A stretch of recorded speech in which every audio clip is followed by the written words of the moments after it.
Good afternoon sa'yo, Idol Clay. Or ano ba, Clay? Ano ba yung tamang pronunciation dyan, Lods? Tanong lang din, Idol. Pagpayat ka, ano dapat uunahin? Bulk or cuts?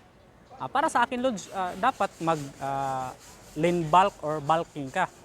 Kailangan mo munang mag-build ng muscle bago mag-cutting.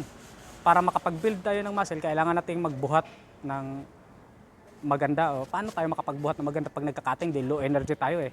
Kailangan mo doon ka sa range na malakas ka.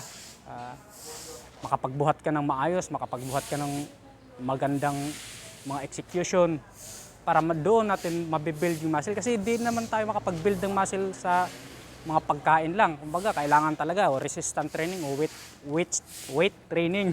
Paano ba ito? Weights? Basta ganun yun.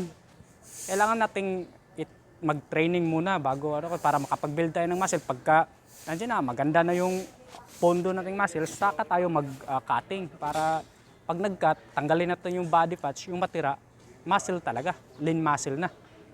Basta yun na yun, Idol. Kaya kailangan mong magdagdag ng counting size muna bago ka mag-hard cutting. 1 to 5 years na pagbubuhat. Yun, yung para sa mga natural Kasi napakabagal nating gain ng muscle eh. Mabagal yung recovery natin kasi natural nga tayo. Hindi naman tayo kagaya sa mga enhanced na mas mabilis yung recovery nila.